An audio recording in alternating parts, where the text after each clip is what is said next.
So question number 5 is asking you to find the thingy thing of two shapes on an XY coordinate plane. The center of mass of two shapes on an XY coordinate plane. Wait, should we get our notes or get out that assignment? Well, get out the assignment, and I'm going to go over it on this piece of paper as if it were notes, but you can go over it on the assignment if you want to. So I'm going to go over it as if it were in your notes, but you can do it on the assignment if you want. Just put it in my notes and write the answer on my assignment. Hey, you can do that too.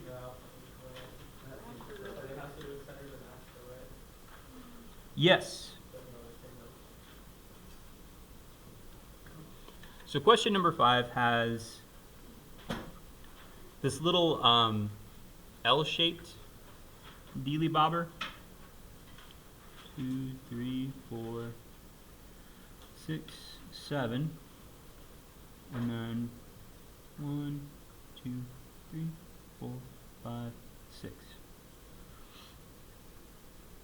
7. And it is 1 unit wide in both thingy things. Okay.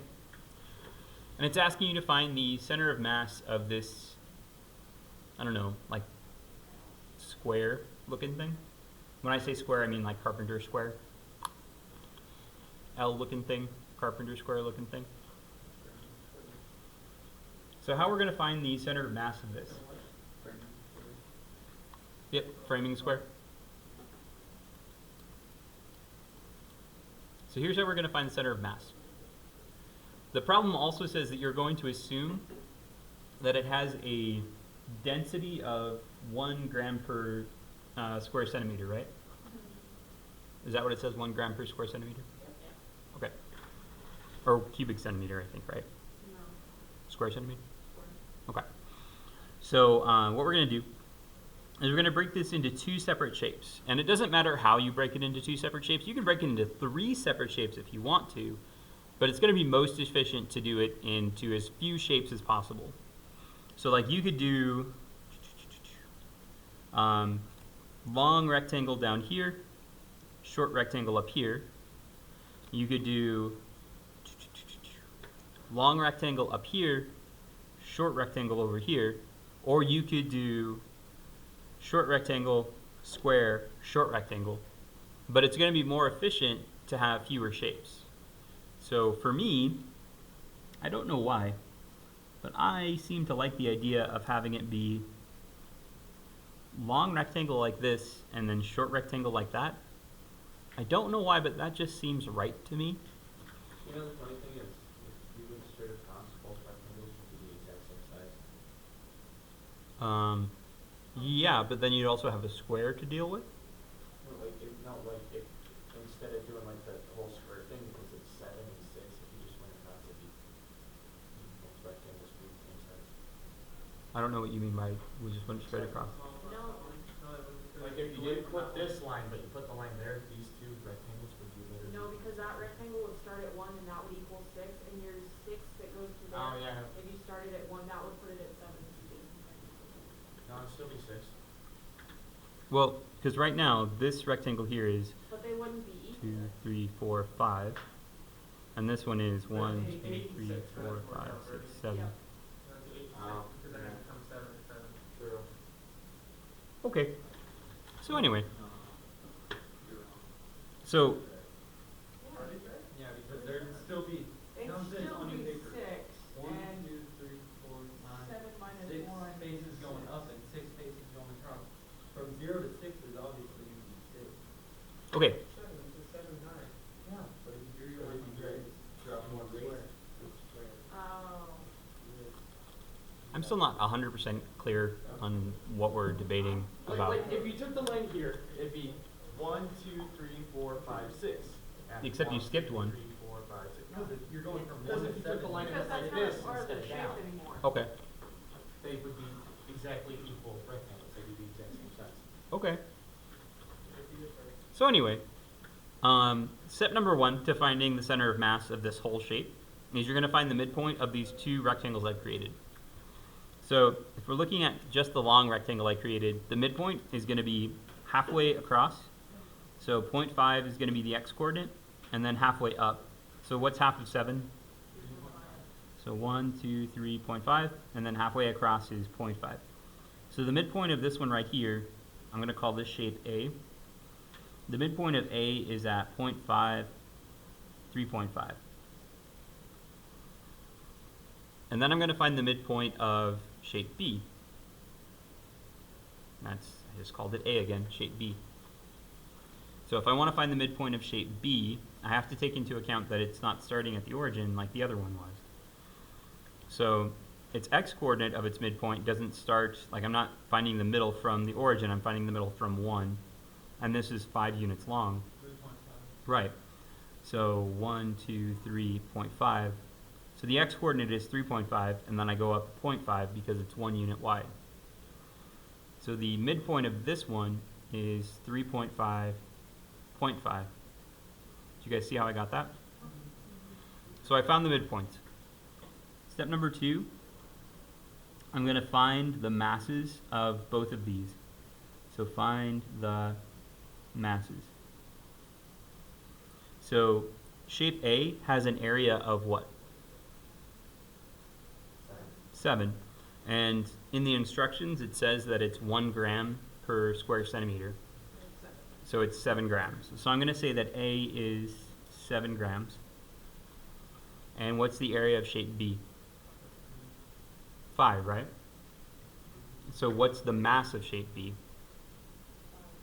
Right, it's 1 gram per square centimeter. So shape B is 5 grams. So that means that the total mass of the system, so the total mass between the two would be equal to what? 12 grams. I've got 7 grams for shape A, 5 grams for shape B, so the total mass is 12 grams. Make sense so far? All right. So now, I'm going to find the weighted average of the x and the y coordinate. So find the weighted average of x and y. And how you do that is I'm going to take the x coordinate of A times the weight of A. So 0.5, which is the x coordinate of A, times the weight of A, which is 7.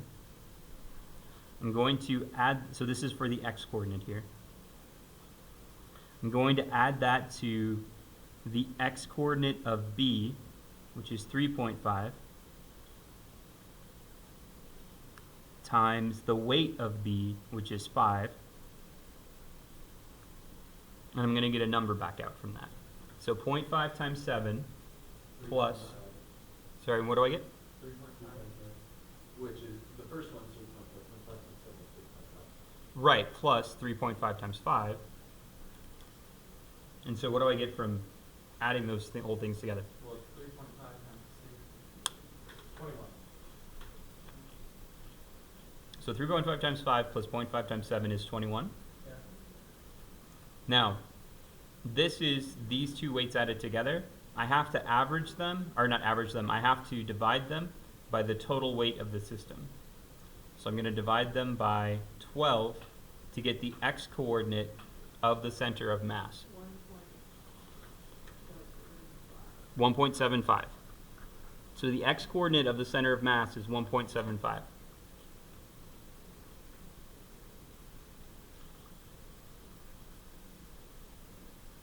To find the y coordinate of the center of mass, it's something very similar. I'm going to find the weighted average.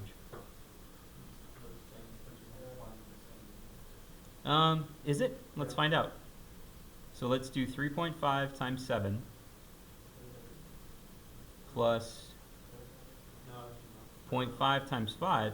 See, it's not. Even though these numbers are the same, the weights are different by what we're multiplying them by.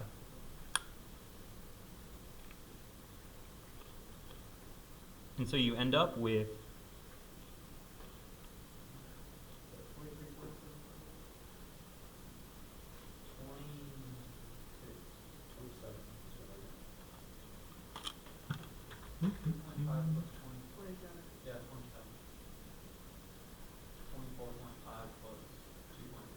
So 27, and we're going to divide that by 12, and we'll get 2.25, and that's the y-coordinate. Now, even though we're using the same numbers here, the reason it's different is because the weights are different. So our center of mass, and let's just stop and see if this makes sense. If we write it as an xy coordinate, our center of mass of the system is 1.75, and then the y-coordinate of it is 2.25. 2.25. So that means our center of mass is about here, and then about there. So it's outside of the system, but this is about where all of the mass would balance. Now just stop and think for a second, does that make sense as the center of mass? I know it's outside of the system, so it doesn't seem to make sense, but just think about the fact that you've got like all of this mass kind of hanging out over here, and then you've got less mass hanging out over here. So your center of mass is going to be somewhere in between these two kind of, I don't know, I keep thinking of them as like boomerang thingies, but like, this is your answer for the center of mass. 1.75, 2.25. Where it's not actually in the system, it's outside of the system. Your center of mass is outside, which actually happens quite a bit. Your center of mass can be outside of, it happens to human beings all the time. Runners, their center of mass is very rarely part of their body. Their center of mass almost always is outside of their body, which is, I think, is interesting. Where would it, So like, or how? a lot of times, Why? so when you run, you have to do like this weird like hip thing. Part of that is to move your center of mass so that it's part of your body. Otherwise, like if you move your chest forward while you run, which a lot of people do who aren't used to running, by moving your chest forward and having your legs back, you're moving your center of mass to somewhere about right here. Oh, okay. And so your center of mass is outside of your body, so you're setting yourself up for quite a few injuries. And so by moving your hips forward when you run, you're moving your center of mass back inside your body. Right, or back inside your body. So like when you're standing straight up, It's in your body, yeah. But when you're like leaning forward to run, which a lot of people who don't know what they're doing when they run do, you're putting your center of mass outside of your body. So you're like falling forward. Mm-hmm. Which it happens a lot. And it can put yourself open to a lot of different problems. Your body doesn't like doing that. It becomes way more likely that you're going to do the thing with your muscles that isn't good. Yes, thank you. I'm not good with my vocabulary today, apparently. So yeah, but that's why like one of the things that they teach you, especially if you're doing distance running, is to like tilt your hips. Right, Brody? No? I run straight up anyway. So. Okay. Well, when I ran in high school, I did that. I ran like hunched forward because I was a hunter anyway. And my coach had to keep telling me to like tilt my hips. And I was like, it feels weird. Like the only time I don't run straight up, Mm-hmm. the only time I don't run straight up is that last minute sprint where I slightly tilt forward to Mhm. that little edge. Right. So anyway, so center mass can be outside of the system, which I think is kind of interesting. Anyway, so this is kind of the steps to how you find center mass for. So for 6 and 7, it's very similar. You're going to break it up into different shapes.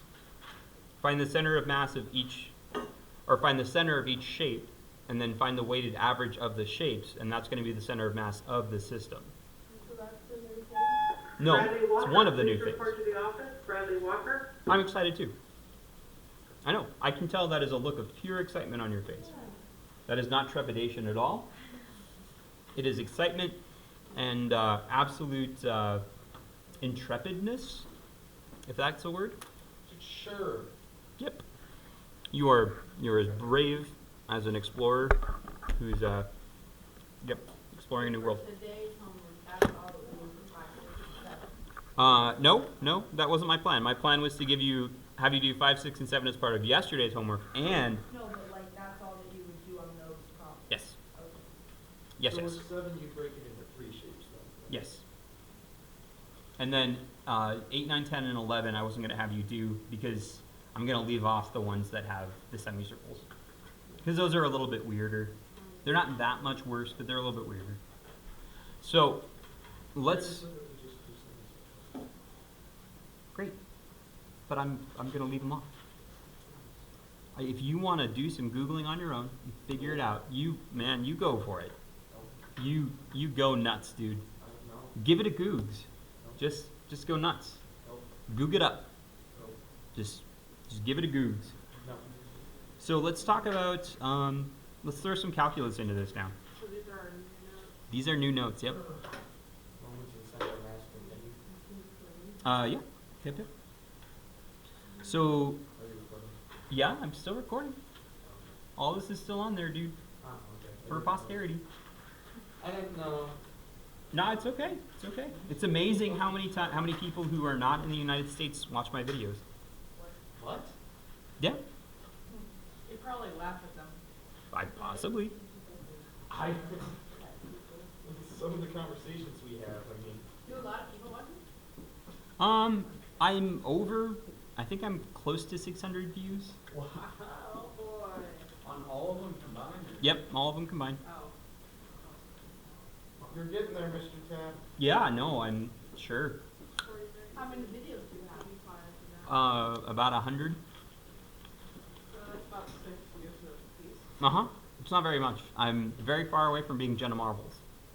Well, Jenna Marbles like that. Exactly. Okay. So let's say that we have Good job. let's say that we have not two linear functions, two curves. One of them is going to be, let's say, y equals x squared. I'm just going to stick to a good old one. Here. And here. So 2, and then 4. So we got our good old friend here, the quadratic curve. And we want to find out what the center of mass is from 0 to 2. So we got this kind of like shaded region here. And we want to know what the center of mass of that is.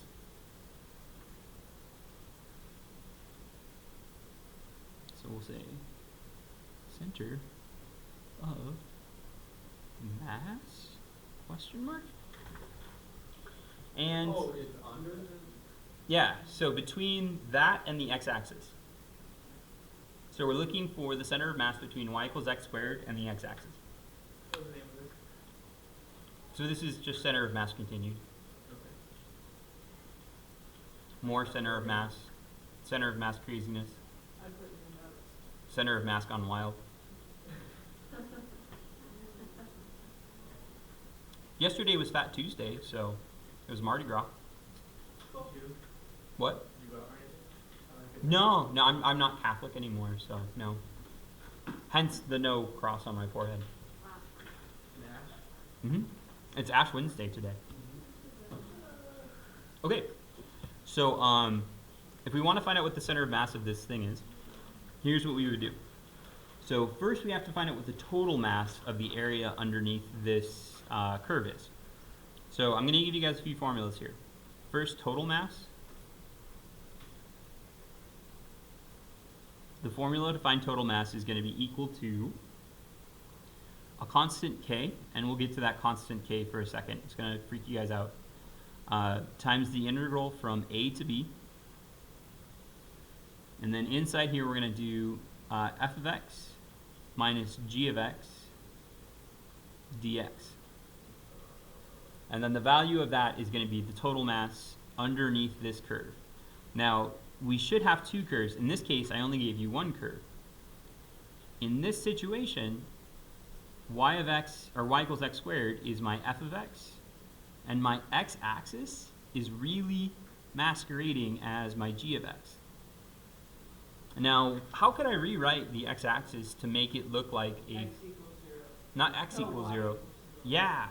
So the x-axis is really y equals 0. It's really a function dressed up in axis clothing. Right? I said it's really a function. So the x-axis is really y equals 0. And so I'm really looking for the space or the mass in between these two functions. It's just that the x-axis really is y equals 0.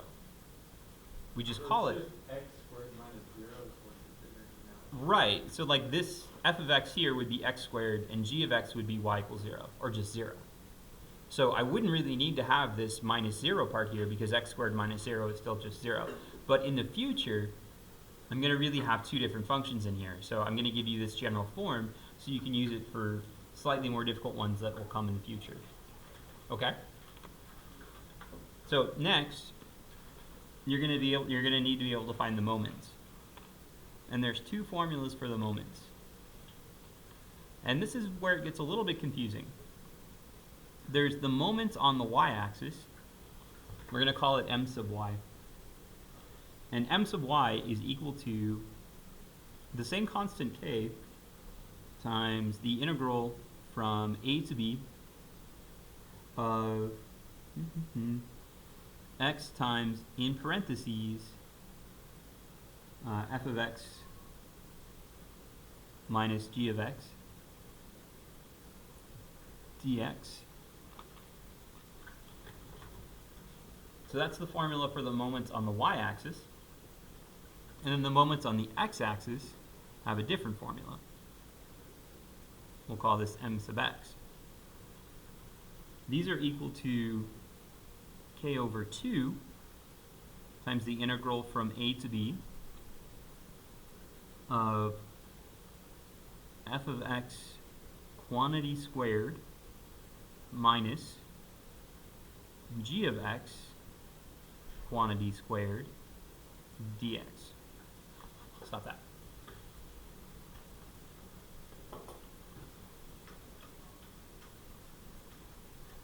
And then the center of mass, I'm going to call it, I'll just write out the word center of mass. No reason to be lazy. Is equal to, and it's an actual xy coordinate.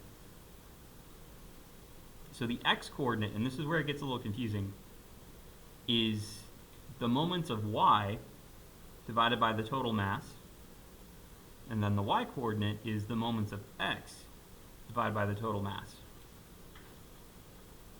So it's, for the center of mass, the coordinate is flip-flopped from what you think it should be. Okay? How do you know what the k will be? So it actually doesn't matter, and let me show you why it doesn't matter. Well, I guess when you divide it, it's just... Exactly. Because when you divide it out, the k goes away. Poof, no more k. You didn't need the k. Haha, k was just there to fool you. So let's go through this example here with y equals x squared. Like C. So Yeah, exactly, yeah. it has no. It's like C in a real world application. Yes, exactly. So the k is only there kind of as a placeholder. You don't really need that k. It's going to go away when we find the center of mass. Okay? So let's take a look at it with this example here with y equals x squared. So when we're finding the total mass, so I'm going to call this total mass. I got a question. Mr. Robertson. When it comes to the center of mass, why is it for the x coordinate it's my over m? Because we're using, okay, so we're finding the moments across y, and then we're going to divide that by the total mass, and that's going to find essentially where the x part is. So we're using y to find x. Oh, okay. That was just my question. Okay. Okay, so in this case, we're going from 0 to 2. So our integral is going to go from 0 to 2.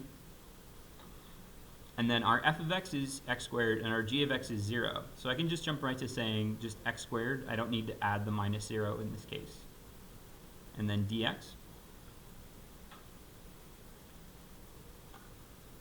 All right. So I'm going to integrate this. So the k is just going to kind of stay in front, just k times. X squared becomes, I'm going to write this as 1/3 times x cubed, integrated from 0 to 2.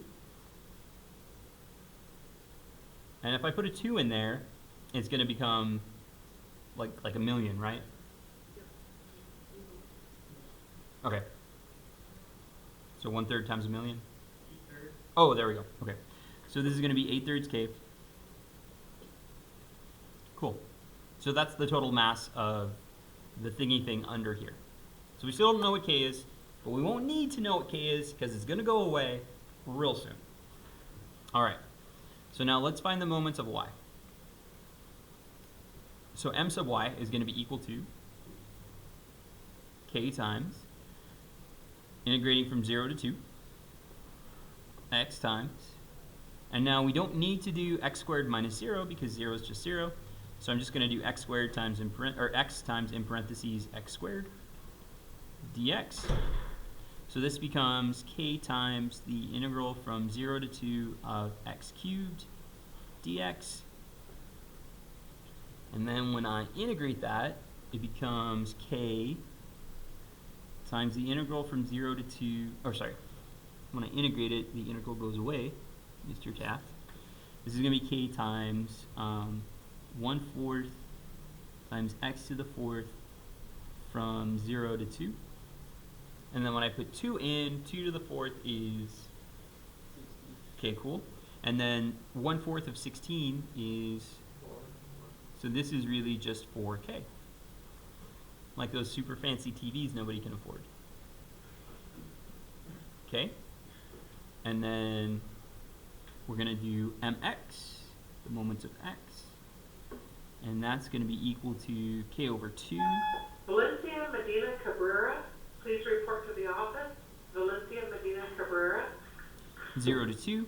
And then it's going to be x squared squared minus 0 squared. 0 squared is 0. X squared squared is x to the 4th dx. And then when we integrate that, that becomes k over 2 times 1/5 x to the 5th from 0 to 2. 2 to the 5th is 32. And so let's just get all this together. So this is going to be 32k over 10. Did I do that right? Did I make a mistake? I think I might have skipped a step. So let's make sure I didn't do that wrong. So 2 to the 5th is 32, right? Yeah. Okay. And then k over 10. Yeah, but then this can reduce to be 16 over 5. So this can be 16k over 5. Right? Right. Okay. So now if we're looking for center of mass, COM, in parentheses, this is going to be, the x-coordinate is my over total mass. So the x-coordinate is 4k divided by 8k over 3, and the k's will cancel. And then the 3 pops up to the top, and it becomes 12 over 8, which reduces to 3 over 2.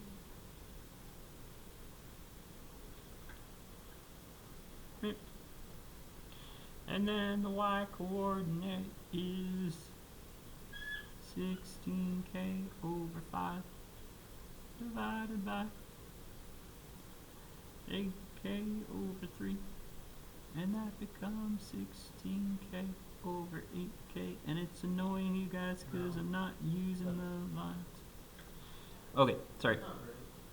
It becomes 16k over 8k. So 16. 48k over. Meh. No, the 16k stays on top, the 8k stays on bottom. No.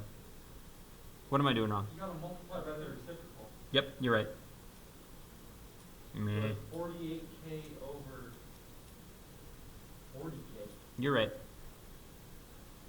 Thank you, James. Good job. So the k's cancel, they go away, and then this turns into what? Or dividing both by 8, Mm-hmm. and it's 6/5. Cool. So 3/2 is about here, and then 6/5 is about here. Or other way, now. Yeah.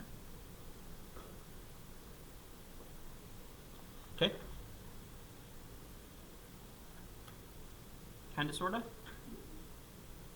Only on days that end in Y. Tomorrow you won't have an assignment. We're gonna do something in class. So you got that going for you. However, you do have an assignment today. Oh, Mr. Ted. I know, I'm excited too. You are just so much fun. I am, aren't I? No. Oh, great. Rick, you're great. Okay, so you only have to do so far. I'm gonna add more to this, so don't like cross out the whole assignment. At the moment, I'm assigning 11 through, no, 11 through 17, and then also, I thought it was 18 and 22, but it's not 18. I definitely don't want you to do 18. Yeah, I don't want you to do 18. 11 through 17, and then 19 and 22.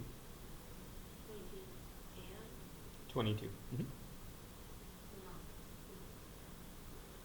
So we've kind of done part of number 12.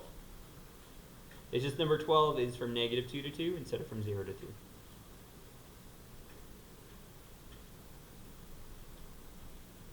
Well, I see that. That's gonna change some things. Oh no, it super is. I know.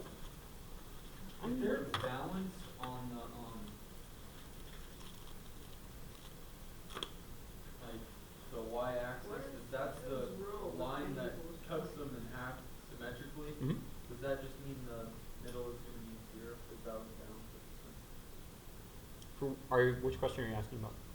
Like where it goes from -2 to 2, the midpoint of that would be 0, Mm-hmm. and that shape is like symmetrical over.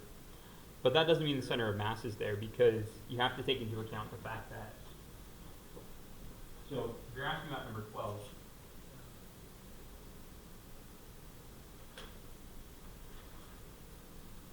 So yes, if you were balancing it like on a scale, the balance point would be there. But imagine it as if it were flat, and you were trying to balance a flat surface.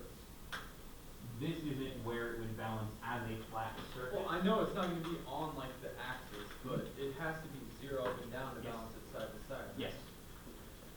So yes, you're right, the x coordinate of the center of mass should be 0. The y coordinate of the center of mass will not be 0.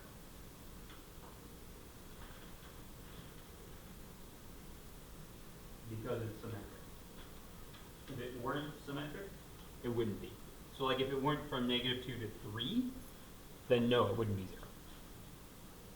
But yeah, I totally agree with your logic and reasoning on that. Just like for white. Just like for what?